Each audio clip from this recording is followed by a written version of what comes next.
하나님께서 오늘 우리에게 주시는 말씀입니다. 구약 성경 이사야 9장 6절 말씀입니다. 이사야 9장 6절 말씀입니다. 이 계시의 말씀을 봉독할 때 다 함께 살아계신 하나님의 음성을 들으실 수 있기를 바랍니다.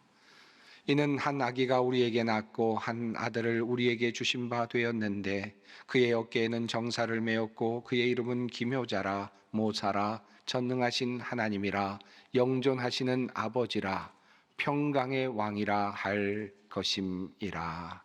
아멘. 제가 신학교 다니던 시절 이야기입니다. 아주 오래전 이야기인데요. 그 오래전에 한 연극을 보려고 나간 적이 있었습니다. 제가 보았던 연극은 고도를 기다리며라고 하는 연극이었습니다. 노벨 문학상을 받은 아일랜드의 작가 사무엘 베케트가 쓴 작품이죠. 이 작품에는 블라드미르라고 하는 사람과 에스트라공이라고 하는 두 사람이 주요 인물로 등장을 합니다. 그들은 어느 나무 아래에서 고도라는 사람을, 그 존재를 기다립니다. 그런데 그 이야기가 이어지는데 그 대화가 잘 이해가 되지는 않습니다. 계속 장면도 별로 바뀌지는 않고요. 그냥 비슷한 장소에서 계속 두 사람이 이런저런 이야기를 해가는 그런 연극이었습니다. 대략 대사는 이러했습니다. 우린 여기서 할 수 있는 것이 없네. 어딜 가도 마찬가지지. 고고 그런 소리 말게. 내일이면 다 잘 될 거니까. 잘 된다고? 왜? 자네 그 꼬마가 하는 얘기 못 들었나? 못 들었네. 그놈이 말하길 고도가 내일 온다는군. 그게 무슨 뜻이겠나? 여기서 기다려야 한다는 뜻이지 뭐. 내일 같이 목이나 매세 고도가 안 온다면 말이야. 고도가 오면 그럼 사는 거지. 여러분, 짧은 대사 일부를 보여드렸는데요. 좀 이해가 되시는지요? 어떤 이야기를 하고 있는지 잘 이해가 안 되죠. 갑자기 왜 목을 매자고 하는 것인지, 또 어떻게 산다는 것인지, 왜 이야기가 이렇게 이어지는지 잘 이해가 되지 않는 그런 대사입니다. 이런 대사가 2시간여 동안 계속해서 이어집니다. 두서 없는 대화, 그리고 또 무의미한 대화 같은 그런 내용들이 계속해서 이어집니다. 또 심지어는 대화가 제대로 이어지지도 않습니다. 한쪽에서는 밥은 먹었느냐라고 묻는데, 그런데 그 대답을 하는 다른 쪽에서는 나는 술이 싫어라고 그렇게 대답을 하는 그런 대화의 연속이었습니다. 고도가 누구인지, 고도가 어떻게 생겼는지, 고도가 오면 무엇을 하겠다는 것인지, 심지어는 고도가 실존하고는 있는 것인지, 아니면 고도가 현재 다가오고는 있는 것인지, 모든 것이 불명확한 상태에서 끊임없이 고도에 대한 이야기를 하고 있는 그런 연극입니다. 저는 그 연극을 보면서 줄곧 그 고도가 누굴까? 고도가 누굴까를 생각하면서 몰두하며 그 연극을 보았던 기억이 있습니다. 그런데 끝까지 답이 주어지지 않았고 어떤 결론에도 이를 수가 없었습니다. 심지어는 어떤 일도 일어나지 않은 채로 그렇게 대화가 이어지다가 그냥 허무하게 연극이 막을 내렸습니다. 한편으로 본다면 정말 지루하고 허무한 그런 연극이었습니다. 서로 실망한 표정을 억누르고 감춘 채로, 그래도 노벨상을 받았다는 작품이니까 뭔가 느꼈다는 듯이 뭔가 표정을 좀 관리하면서 그렇게 바깥으로 나오고 있었던 차에 어떤 한 젊은 친구가 이렇게 외치는 소리가 들렸습니다. 와, 설교보다 더 지루한 것이 여기 있었네. 신학생인 저는 뜨끔했고요. 그리고 또 한편으로는 가장 적절하게 표현했다라는 생각도 들기도 하고, 여러 가지 만감이 교차했던 그의 평가가 지금도 또렷하게 기억이 납니다. 오늘 설교도 지루할 수 있을 겁니다. 그런데 그래도 고도를 기다리며 연극보다는 괜찮을 것 같으니까 그러니까 좀 참고 설교를 들어주시면 좋겠습니다. 이 작품이 1953년에 초연되었습니다. 그런데 이 초연이 있은 후에 고도가 무엇일까에 대한 많은 이야기들이 또 많은 견해들이 등장을 했다고 합니다. 고도라는 그 표현이 영어 단어로는 G-O-D-O-T 이렇게 되어 있기 때문에 아마도 앞에 있는 G-O-D, 그러니까 하나님을 의미하는 것 아니냐, 신을 의미하는 것 아니겠느냐라는 해석도 있었다고 하고요. 또 어떤 이들은 자유다라고 그렇게 말을 하는 사람들도 있었다고 합니다. 그러나 실제로는 어느 누구도 그 고도가 무엇인지에 대해서 말을 하지는 않았습니다. 작가조차도 그것이 무엇인지 분명하게 밝히지 않았다고 합니다. 고도를 기다리며라고 하는 이 연극은 우리가 무언가 마냥 기다리고 있다라는 사실을 우리에게 확실하게 알려주고 있는 그런 연극이 아닐까 생각을 합니다. 무엇을 기다리는지는 잘 모르겠는데, 어떤 것을 기다리고 있는지는 잘 모르는데 뭔가를 계속 기다리고 있는 우리들, 바로 그 우리들의 모습을 우리에게 상징적으로 보여주는 듯 보입니다. 밥은 먹었느냐라고 하는 질문에 대하여 나는 술이 싫어라고 말하는 그 대화 속에서 그들은 그저 각자 생각에 몰입하면서 마치 대화를 하는 것 같지만 대화도 이루어지지 않는데도 불구하고 각자 그저 자기가 원하는 무엇인가를 기다리고 있는 듯한 그런 이야기가 그 연극의 주된 흐름이 아닐까 하는 생각이 들었습니다.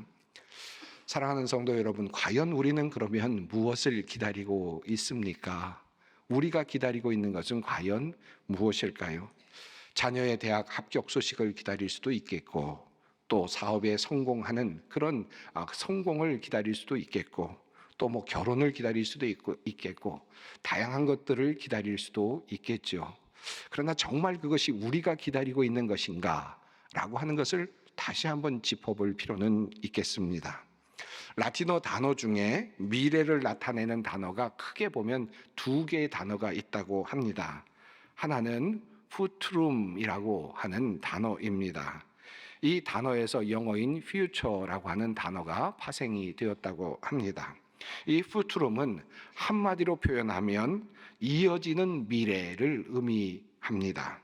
자, 어제가 오늘로 이어지고 오늘이 내일로 이어지지요. 이렇게 이어지고 있는 미래입니다. 사실 그런데 이 미래는 변화가 별로 없습니다. 예측이 가능한 그런 미래, 그런 미래를 후투룸이라고 이렇게 표현을 한다는 것입니다. 예를 들면 내일 뭐 하죠? 내일 아침에 일어나면 양치질을 하겠죠. 그리고 또 음식을 먹겠죠. 혹은 또 출근할 수 있도록 또 옷을 입겠죠. 출근을 하겠죠. 그곳에 가서 또 회사에서 일도 하겠죠. 나름의 이런저런 일들을 하고 또 퇴근을 하겠죠. 그리고 와서 저녁을 먹고 또 잠자리에 들겠죠. 이렇게 이어지는 미래입니다. 예측이 가능한 미래. 그래서 사실은 이 미래는 닫혀 있는 미래일 수도 있겠습니다. 우리가 종종 내일 뭐 할 거야? 라고 물었을 때 대답할 수 있는 미래. 그 미래가 바로 후투룸이라고 하는 미래입니다. 그런데 라틴어에는 또 다른 단어로 사용되는 미래 의미가 있는데 그 단어는 바로 아드벤투스라고 하는 단어라고 합니다.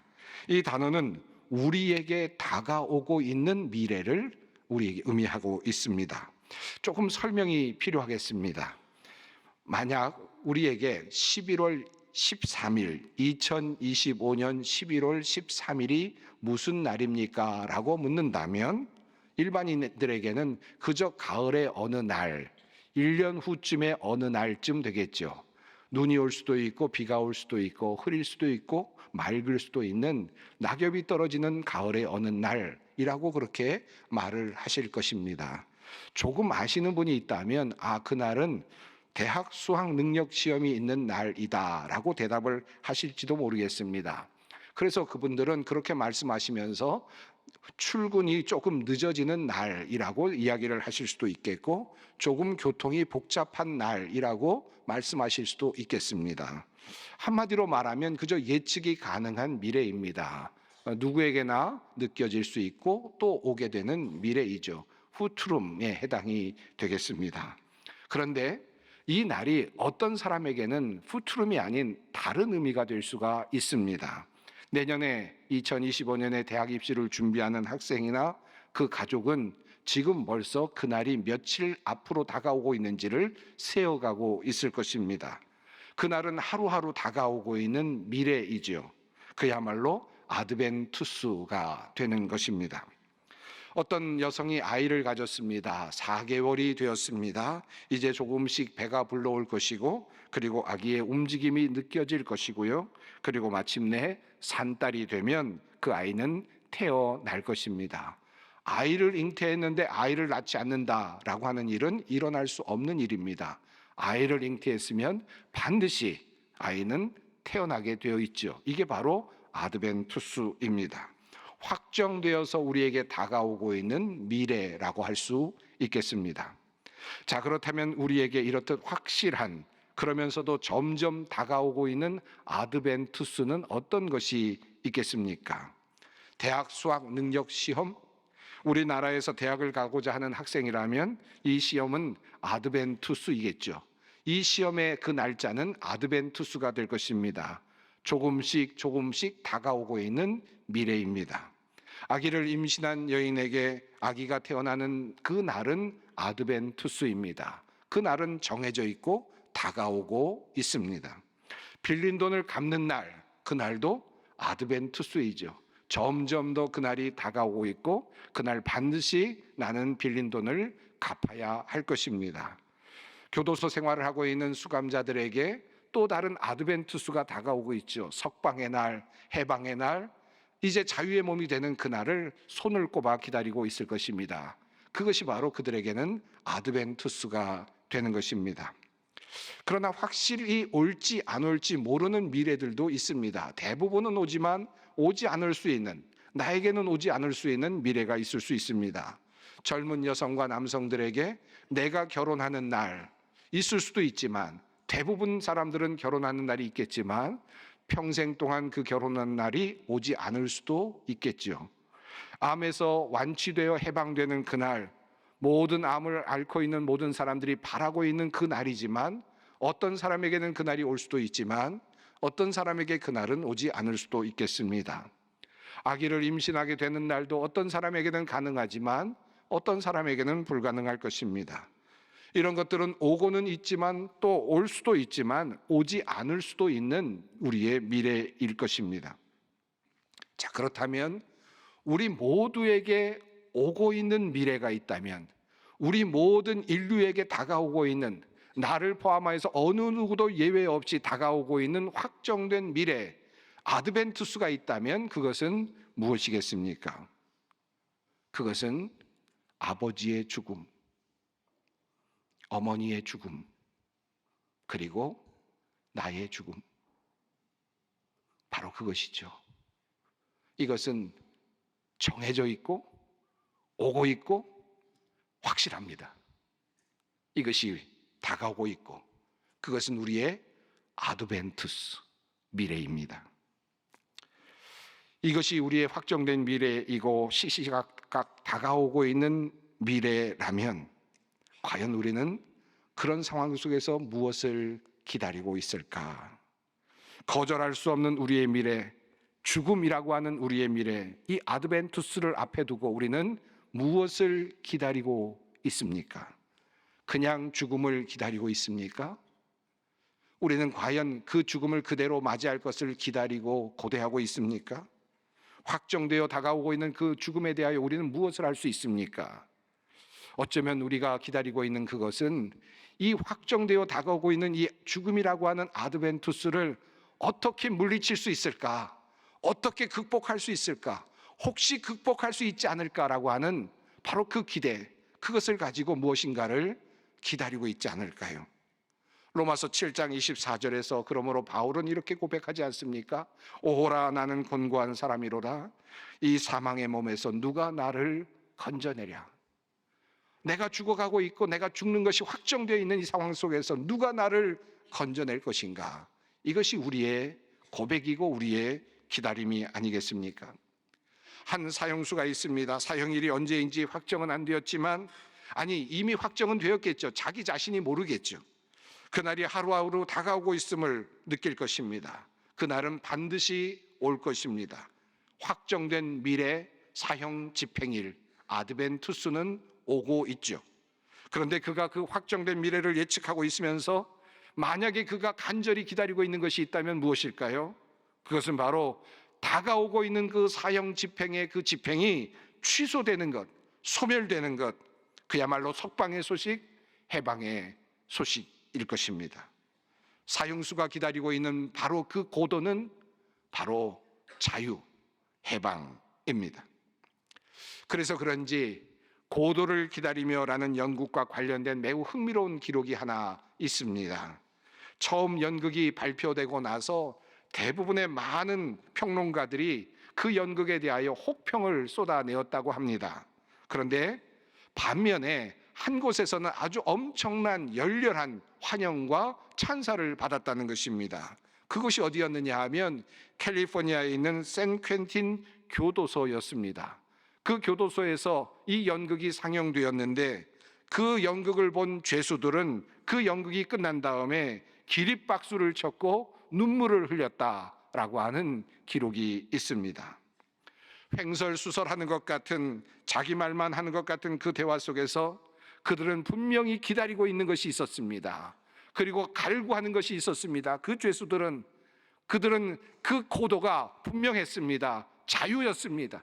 해방이었습니다. 석방이었습니다. 그래서 그 연극을 보면서 그들은 환호했고 눈물을 흘렸다는 것입니다. 이 아기가 온다는 말은 이미 이 아이가 하나님의 계획 안에 들어있다는 것이고 하나님의 계획 안에 잉태되어 있다는 의미입니다. 그리고 마침내 마리아의 몸에 오시게 된 것은 이사야의 예언 후 오랜 후의 이야기입니다마는 하나님은 이미 이사야가 예언을 하던 그때, 아니 그 전에 이미 하나님은 아들을 내어 놓으셨습니다.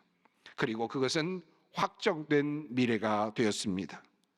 그러므로 아들은 우리에게 옵니다. 확정된 미래로 다가옵니다. 어두운 곳에서 고통을 받고 있는 이들을 위해, 사망 권세 아래 눌려 있는 이들을 위해 한 아기가 온다는 것입니다.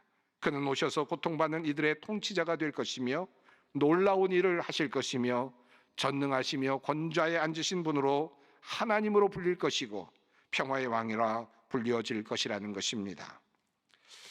이 말씀 중에 기묘자라고 하는 표현이 나옵니다. 이 기묘자라고 번역된 표현을 영어로는 이렇게 번역을 합니다. wonderful이라는 표현으로 사용을 하였습니다. 다시 말하면 놀라운 일을 하실 분이다 라는 것입니다. 아주 환상적인 일을 하실 것이다. 멋진 일을 하실 것이다. 우리를 위하여 멋진 일을 하실 분이 오신다 라고 하는 그런 말씀입니다. 한 아기가 올 것입니다. 자, 그렇다면 이 한 아기가 올 것이라고 하는 이 예언은 어떻게 이루어졌고 또 우리는 그것을 어떻게 알고 있습니까? 한 아기가 올 것이라고 하는 이 이사야의 예언을 그대로 받아서 그것이 이루어졌음을 우리에게 알려주고 있는 매우 중요한 복음서가 있습니다. 바로 누가복음입니다. 이 누가복음은 이사야의 말씀을 여러 가지로 인용하면서 바로 그 예언이 이 땅에서 예수 그리스도 안에서 이루어졌다는 사실을 우리에게 증명하고 증거하고 있습니다. 누가복음은 총 24장으로 되어 있는데 그 장들 중에서 이 2장을, 1장과 2장을 할애해서 하나님의 아들이 이 땅에 오시는, 아기 예수로 오시는 장면을 우리에게 아주 생생하게 중계하듯 우리에게 알려주고 있습니다. 먼저 세례 요한이 나타날 것이라고 하는 예언의 말씀과 더불어서 잉태하게 되는 과정과, 그리고 믿음에 대한 아버지 어머니의 믿음에 관련된 내용과, 그리고 마침내 세례 요한이 태어나서 자라는 과정이 묘사되고, 그리고 하나님의 아들이신 예수님께서 마리아의 몸으로 오시는 과정과, 그리고 천사들의 예언의 말씀과, 그리고 마리아의 믿음과, 그리고 또 예수님의 태어나심과 성장하심에 대한 내용이 아주 자세하게 소개되고 있습니다. 이제 누가복음은 바로 이사야서가 말했던 이 한 아기가 예수 안에서 드러났다라는 사실을 우리에게 말씀하고 있습니다. 그분이 바로 예수 그리스도라는 말씀입니다. 최근 새벽기도의 말씀을 읽으면서 세례 요한이 감옥에서 자신의 제자들을 보내서 예수님께 이렇게 묻는 장면을 함께 읽었습니다. 요한이 그 제자 중 둘을 불러 주께 보내어 이르되 오실 그이가 당신이오니이까 우리가 다른 이를 기다리오리이까. 세례 요한이 이렇게 예수님께 나와서 제자들을 보내서 말했던 이유는 그가 옥에 갇혀 있으면서 그가 기대했던 예수님의 모습과 예수님으로부터 들려오는 사역의 소식이 조금 달랐기 때문이었습니다. 세례 요한은 오실 메시아가 오시면 성령으로 세례를 부으실 것이며 그리고 모든 것들을 나누시는 그런 일을 하실 것이라고 믿었습니다. 한마디로 말하면 심판하실 메시아를 기대했습니다. 알곡을 곡간 안에 들이시고 쭉저기는 꺼지는 불에 던져서 불태우시는 심판의 주가 오실 줄로 그렇게 믿고 있었습니다. 그런데 그런 이야기가 들리지 않자 세례 요한은 실망한 듯 예수님께 오실 그이가 당신이 맞습니까? 라는 질문을 던졌습니다. 이 말씀을 이사야에서의 말씀을 연결해서 표현한다면 이런 뜻으로 풀 수 있습니다. 한 아기가 태어날 것이다라고 하는 그 예언의 말씀을 믿고 이제 예수님을 믿었는데 예수님이 그 아이가 맞습니까? 라고 하는 질문입니다. 그 오실 메시아 한 아이가 온다라고 하는 그 말씀에 나오는 그 주인공이 당신이 맞습니까? 라고 하는 세례 요한의 질문이기도 합니다. 이 질문에 대하여 예수님께서는 이렇게 대답을 하시죠. 예수께서 대답하여 이르시되 너희가 가서 보고 들은 것을 요한에게 알리되 맹인이 보며 못 걷는 사람이 걸으며 나병 환자가 깨끗함을 받으며 귀먹은 사람이 들으며 죽은 자가 살아나며 가난한 자에게 복음이 전파된다 하라. 이 말씀은 그저 단순한 예수님의 사역의 현장을 묘사하는 말씀처럼 보이지만 그 말씀보다 더 깊은 의미가 담겨 있었습니다. 이사야서의 말씀 안에 들어있었던 한 아기의 모습을 예수님께서는 이제 이렇게 다시 그려내 보여주고 계시는 것입니다. 예수님께서는 첫 번째로 나사렛에서 설교 말씀을 하실 때 누가복음에 따르면 이사야서 61장을 인용하셨습니다. 주 여호와의 영이 내게 내리셨으니 이는 여호와께서 내게 기름을 부으사 가난한 자에게 아름다운 소식을 전하게 하려 하심이라. 나를 보내사 마음이 상한 자를 고치시며 포로된 자에게 자유를 갇힌 자에게 노임을 선포하며 한 아기가 온다라고 하는 그 말씀의 예언의 말씀의 뜻이 무엇인가? 성령을 받으신 그 주님께서 가난한 자에게 복음을 전파하시고 마음이 상한 자를 고치시며 포로된 자에게 자유를 선포하신다라고 하는 말씀입니다. 그 아기는 그런 일을 할 것이다 라는 말씀입니다. 이사야서 29장 역시 이렇게 예언합니다. 그날에 못 듣는 사람이 책의 말을 들을 것이며 어둡고 캄캄한 데에서 맹인의 눈이 볼 것이며 또 이사야서 29장은 이렇게 말씀합니다. 가난한 자가 이스라엘의 거룩하신 이로 말미암아 즐거워하리니. 또 이사야서 35장은 이렇게 선언합니다. 그때에 맹인의 눈이 밝을 것이며 못 듣는 사람의 귀가 열릴 것이며 그때에 저는 자는 사슴같이 뛸 것이며 말 못하는 자의 혀는 노래하리니. 또한 이사야서 26장 19절은 예언합니다. 주의 죽은 자들은 살아나고 그들의 시체들은 일어나리이다. 티끌에 누운 자들아 너희는 깨어 노래하라. 아들이 온다. 아드벤투스 예언하였던 이사야의 그 아들의 예언은 바로 이런 말씀의 모습 속에 드러나고 있습니다. 죽은 자를 살리고 맹인의 눈이 보이도록 밝히 열어주시고 귀를 열어주시고 저는 자를 걷게 하시는 주님, 그 아들의 오심입니다. 주님께서는 그래서 세례 요한에게 이렇게 말씀하신 겁니다. 맹인이 보며 걷는 사람이 걸으며 나병 환자가 깨끗함을 받으며 귀먹은 사람이 들으며 죽은 자가 살아나며 가난한 자에게 복음이 전파된다 하라. 기도하겠습니다. 사랑이 많으신 하나님, 우리에게 그토록 기다리는 구원을 허락하시니 감사합니다. 한 아기를 예정하시고 확정된 미래가 되게 하시고 그 아들을 통하여 우리를 구원하시고 참 자유와 해방을 얻게 하시니 감사합니다. 이제 그 오신 아기를 우리 마음에 모시기를 원합니다. 우리 마음이 주님을 품게 되고 주님을 잉태할 때 하나님의 나라, 그 자유와 해방이 확정된 미래 아드벤투스가 될 것을 믿습니다. 이번 대림절이 아기로 오시는 주님을 내 안에 모시고 하나님의 나라를 잉태하는 복된 시간이 되게 하옵소서. 예수님의 이름으로 기도드립니다.